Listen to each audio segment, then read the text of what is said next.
Bismillah, Assalamualaikum warahmatullahi wabarakatuh. Perkenalkan, saya Raisa. Di sini saya akan mempresentasikan tugas dari mata kuliah seminar PAI, yaitu seminar proposal dengan judul yang saya pilih yaitu analisis peran Gen B dalam perkembangan sikap toleransi antar umat beragama di era digital, studi kasus Gen B Komisariat UIN Abdul Muthalib Sangaji Ambon. Ya, kita masuk pada yang pertama yaitu konteks penelitian atau latar belakang. Jadi teman-teman yang sudah diketahui bahwa Indonesia adalah salah satu negara yang memiliki keanekaragaman mencakup suku, budaya, bahasa yang ada di Indonesia ini. Nah, Indonesia juga memiliki 6 agama yang sudah diakui di negara ini. Teman-teman boleh searching mencari tahu agama apa saja yang ada di Indonesia ini. Nah, jadi Indonesia sebagai negara kepulauan terbesar di dunia diberkahi dengan kekayaan budaya, suku, bangsa, agama yang luar biasa. Jadi Indonesia sangat menekankan konsep Bhinneka Tunggal Ika, yang dimana kita merangkul secara etnis, agama tanpa membeda-bedakan. Nah, jadi Indonesia sebagai negara yang memiliki atau menjadikan Pancasila sebagai landasan filosofis sangat menghargai Bhinneka Tunggal Ika tersebut, sehingga semboyan yang kita kenal itu melambangkan keragaman yang ada di Indonesia ini. Nah, jadi dari hal ini kita dapat mendefinisikan bahwa menghargai antara sesama itu sangat penting di negara ini. Nah, dalam era digital saat ini, teknologi sangat erat pasif dengan kehidupan sekarang. Nah, tingkat toleransi beragama dipengaruhi oleh perilaku interaksi antar individu agama di media sosial. Jadi, kita sebagai generasi muda harus betul-betul menempatkan diri kita dengan baik dalam berinteraksi menggunakan media sosial sehingga tidak muncul konflik antar agama atau hal-hal yang lain yang akan memicu permasalahan. Jadi, perkembangan teknologi digital dalam 2 dekade saat ini sangat pesat sesuai dengan yang sudah dianalisis. Yang pertama yaitu di mana dalam konteks kehidupan berbangsa, beragama, toleransi tidak hanya dimaknai sebagai sikap pasif, melainkan membangun relasi harmonis antar agama, antar umat beragama untuk menghargai dan memahami membangun relasi harmonis antar umat beragama. Nah, hal ini sangat penting mengingat masih adanya praktik diskriminasi dan eksklusivisme yang muncul dalam kehidupan sosial, termasuk di lingkungan pendidikan tinggi. Nah, teman-teman, jadi teman-teman pernah dengar bahwa di Ambon pernah terjadi juga konflik antar agama. Nah, hal itu juga kita sebagai generasi muda harus merubah pola pikir masyarakat sekitar agar yang berlalu itu tidak akan muncul lagi, sehingga dengan adanya era digital ini kita dapat memanfaatkan platform-platform yang ada untuk memberikan informasi terkait hal-hal positif antar agama. Nah, itu teman-teman. Nah, jadi Ambon memiliki modal sosial kuat berupa nilai hidup orang basudara dan juga pelagandong sebagai warisan kearifan lokal. Nah, perkembangan teknologi digital juga berdampak pada perubahan karakter generasi muda, khususnya generasi Gen Z. Nah, yang sangat dekat dengan internet. Nah, dan media sosial juga di satu sisi teknologi membuka peluang untuk penyebaran hal-hal positif, di sisi lain juga ada oknum-oknum yang menggunakan untuk memberikan informasi-informasi yang dapat memunculkan konflik terjadi. Sehingga kita sebagai generasi muda harus memilih dan memilah mana yang dapat kita share dan dapat kita ambil. Nah, itu. Perguruan tinggi terutama Universitas Islam Negeri Abdul Muthalib Sangaji sebagai wadah pendidikan dan pembentukan karakter, lingkungan kampus berfungsi sebagai contoh bagaimana masyarakat multikultural di mana mahasiswa dari berbagai latar belakang dapat berinteraksi, berdiskusi dan belajar bersama dan tidak menimbulkan konflik-konflik yang ada.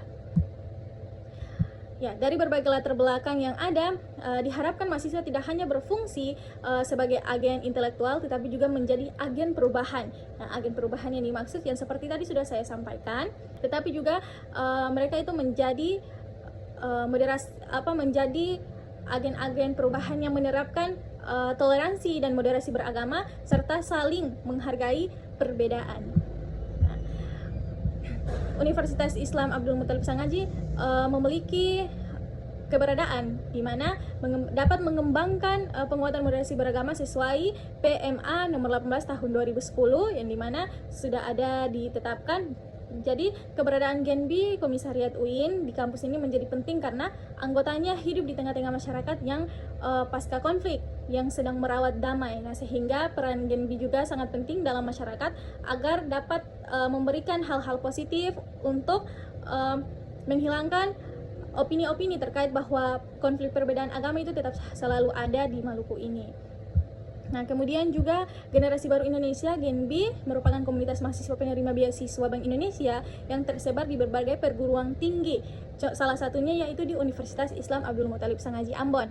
Nah, Gen B didirikan dengan visi atau untuk membentuk pemimpin masa depan yang berintegritas, berwawasan luas, dan juga peduli terhadap kemajuan bangsa.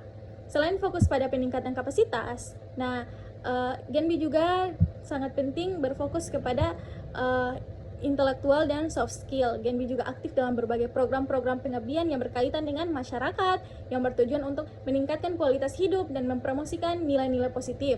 Nah, program-program ini membuka peluang besar bagi Gen B untuk berkontribusi dalam pengembangan sikap toleransi antar umat beragama di lingkungan kampus masyarakat. Nah, adapun rumusan masalah pada proposal kali ini yaitu bagaimana peran Gen B dalam mengembangkan sikap toleransi antar umat beragama, apa bentuk program Gen B yang mendukung penguatan toleransi digital, apa saja tantangan dan faktor pendukung Gen B dalam menyebarkan nilai toleransi. Sedangkan tujuan masalahnya yaitu atau tujuan penelitian yang pertama untuk mengetahui bagaimana dampak kegiatan Gen B terhadap pengembangan toleransi umat beragama di era digital ini. Yang kedua untuk mengetahui apa bentuk program Gen B yang mendukung penguatan toleransi digital. Dan yang ketiga yaitu untuk mengetahui apa saja tantangan dan faktor pendukung Gen B dalam menyebarkan nilai toleransi. Nah, adapun manfaatnya juga ada manfaat teoritis atau akademis, dapat menambah khazanah sosiologi agama dalam komunikasi, khususnya tentang peran komunitas mahasiswa sebagai digital netizen dalam merawat toleransi umat beragama. Dan juga dapat menjadi referensi bagi penelitian selanjutnya yang membahas hubungan antara gerakan pemuda, literasi digital, dan isu keberagaman di Indonesia.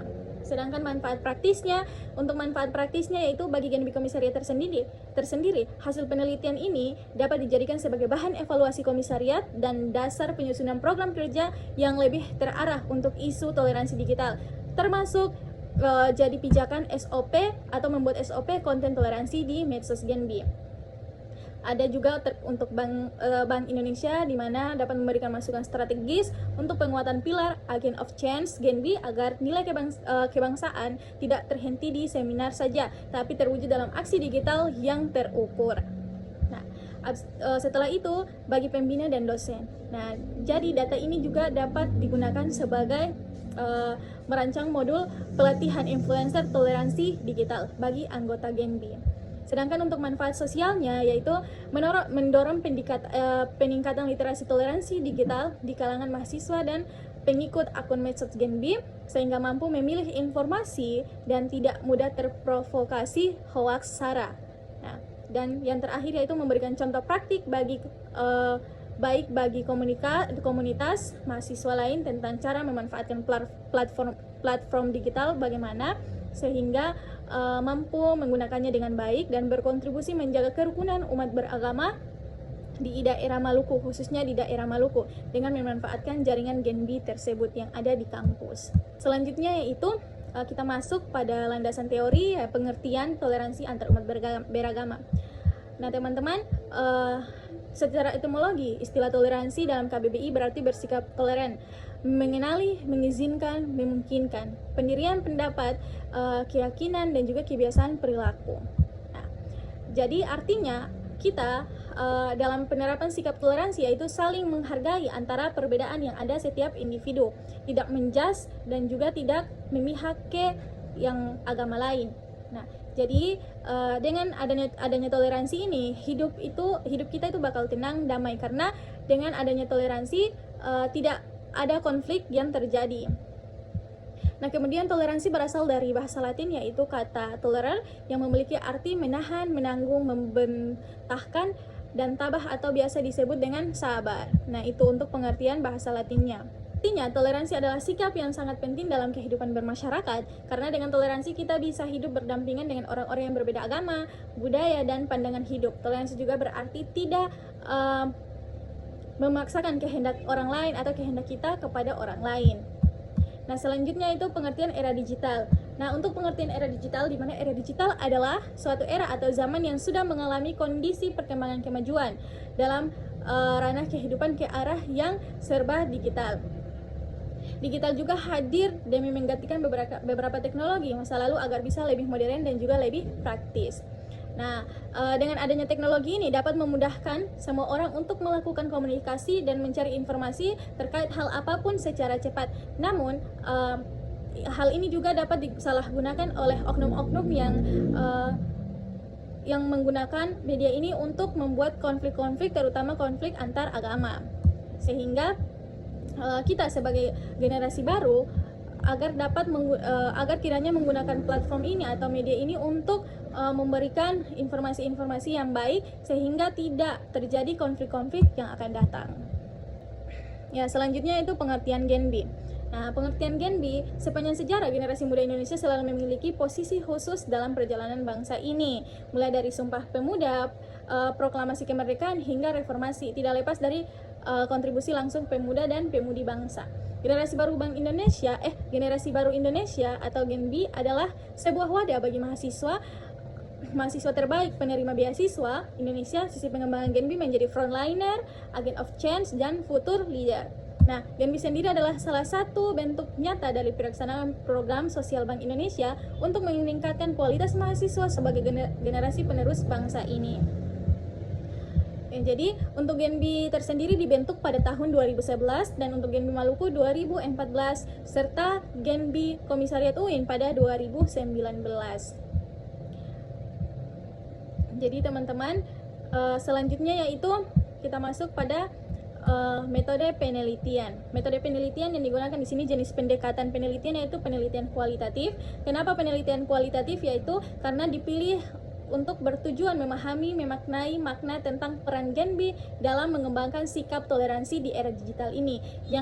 Untuk lokasi penelitiannya tersendiri yaitu lokasinya di Gen B Komisariat UIN Abdul Muthalib Sangaji Ambon, Kota Ambon, Provinsi Maluku. Nah, sumber datanya yaitu digunakan dua, data primer dan data sekunder. Data primer diperoleh langsung dari informan melalui wawancara, mendalam, dan observasi partisipasif pada kegiatan Gen B. Nah, kemudian data sekundernya yaitu mengambil dokumentasi program kerja di medsos Gen B, dan kemudian teknik pengumpulan datanya yaitu ada 3, wawancara mendalam, kemudian observasi, dan juga dokumentasi. Dan satunya yaitu selanjutnya yaitu teknik analisis data. Nah, teknik analisis data yaitu menggunakan model interaktif Miles Huberman dan Saldana, yaitu melihat kondensasi data, kemudian penyajian data, setelah itu penarikan kesimpulan. Dan yang selanjutnya itu uji keabsahan data. Nah, uji keabsahan data ini saya menggunakan 4 kriteria, Linchos dan Guba. Yang pertama yaitu kredibilitas, kemudian transferabilitas, dependabilitas, dan yang terakhir konfirmabilitas. Yang terakhir yaitu tahapan penelitian. Tahapan penelitian di sini menggunakan 4, tahapan pralapangan, tahapan pekerjaan lapangan, tahapan analisis data, dan tahapan penulisan laporan. Nah, teman-teman, mungkin itu saja yang dapat saya sampaikan dalam presentasi kali ini. Kurang dan lebihnya saya mohon maaf. Wassalamualaikum warahmatullahi wabarakatuh.